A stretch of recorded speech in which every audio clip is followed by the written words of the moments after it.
As we're slowly approaching the end of the year, it's becoming more and more obvious which models were overestimated by their manufacturers in terms of demand. According to dealers, it's never been like this, to see so many models for the outgoing year still waiting for their new owners.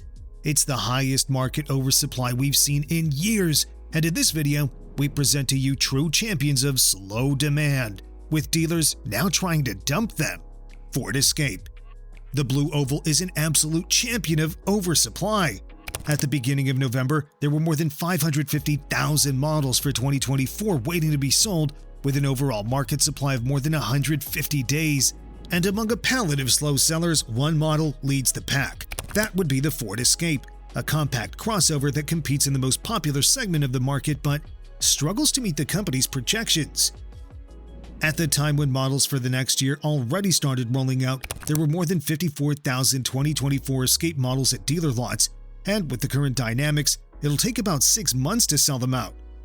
For comparison, one of the key rivals in the class, the Toyota RAV4, has a remaining inventory of about 42,000 models for 2024, but it sells so well that such an amount is enough for no more than a 30-day market supply, meaning that the RAV4s will probably be sold out before the year even ends.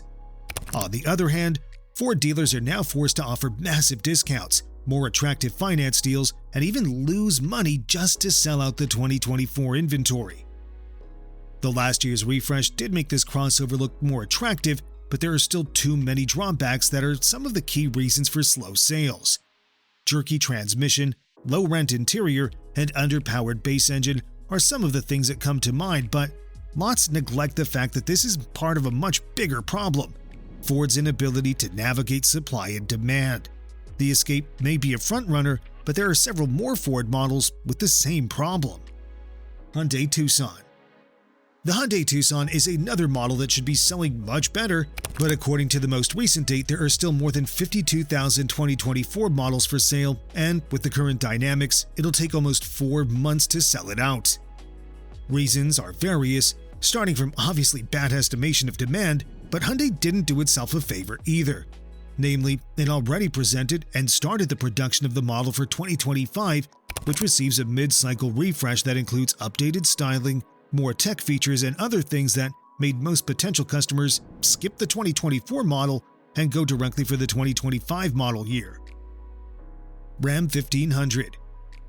Considering that full-size pickup trucks traditionally hold the top 3 positions on the market, piling up lots with these should be a safe move for every dealer. But times have changed, and even these super popular vehicles struggle. The Ram 1500 is a perfect example. This was the year of full redesign of the company's full-size pickup, and already in mid-September, Stellantis dealers had nearly 50,000 units of the new generation 2025 model year in stock. A couple of months later, the oversupply is still there, mainly because of the lack of interest in the new generation, though we have to say that the remaining supplies of the 2024 model, around 8,000 trucks, aren't particularly fast sellers either. So, what's the problem with the all-new 2025 Ram 1500? Well, one of the reasons may be that customers don't have much trust in it, considering that this redesign brought radical changes under the hood. The good old Hemi V8 is gone, and potential buyers don't seem particularly thrilled with the new Hurricane Inline 6.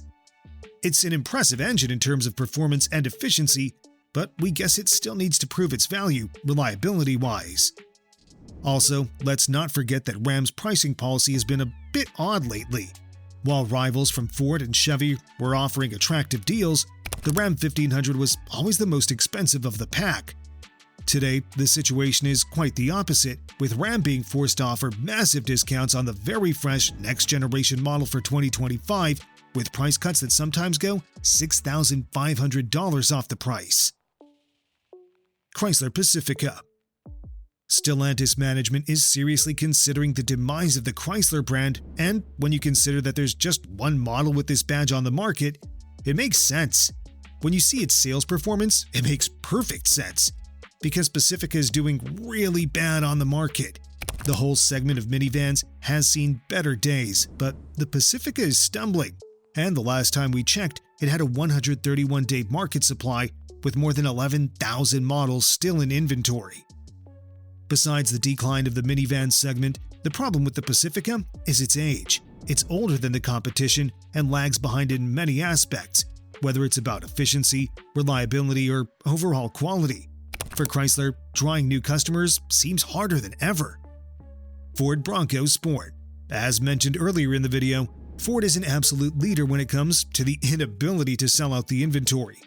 And the Bronco Sport certainly is one of the champions of oversupply.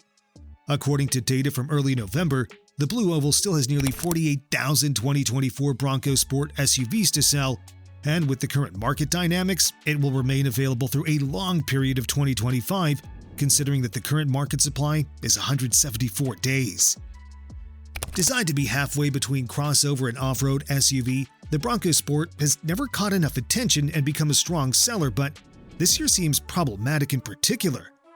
With a couple of deal breakers in mind, such as poor fuel economy and firm ride, it can hardly compete with more refined competition. But the problem is also that Ford launched the refreshed 2025 model way before selling out the 2024 inventory, so no one seems to be interested in the now outdated model anymore. And if you think these models are doing bad, wait to see what's happening in the EV sector. The growth is still there, but it's slowed down significantly to the point that even though double digits in the market share were projected to happen long ago, the EV market still accounts for no more than 8.9% of the total car market in America. Dealers are desperate. Their lots are piling up, and nothing indicates that the trend can change anytime soon. Let's check some of the biggest disappointments of the electric revolution. Ford Mustang Mach-E. The Mach-E used to be a big hit back in the day, but now, a few years later, it's yet another big disappointment in the EV sector. The fame-named crossover is currently at a 204-day market supply with nearly 25,000 vehicles sitting on dealer lots, desperately waiting for their new owners to find them. And why is that? Well, there's a few things to consider. First of all, the EV growth has slowed down. Second, the EV sector is developing at a rapid speed, so it doesn't take much time to become outdated. The Mustang Mach-E has been around since 2019, and a long list of more advanced and more affordable rivals has rolled out. In the meantime, the electric pony didn't receive updates, so its tech and performance don't seem particularly appealing anymore. And with Ford recording huge losses in the EV sector lately, we're pretty sure things won't be changing anytime soon. Porsche Taycan. As a luxury performance EV, with the average price paid usually going deep into six-figure territory, the Taycan was never projected to be some spectacular mass seller. But even the fact that there are around 2,600 models stuck at dealer lots across America is quite concerning, considering the market supply of 239 days. And if you wonder why this Porsche is such a disappointing seller, it's not only because of the fact that the brand's loyal clientele still rather buys gas-powered legends. The Taycan became famous because of its disastrous depreciation, as there were several cases of examples with barely 10,000 miles on the clock losing half of its value. Clearly, the Taycan is one of the worst investments in today's car market. Genesis GV60.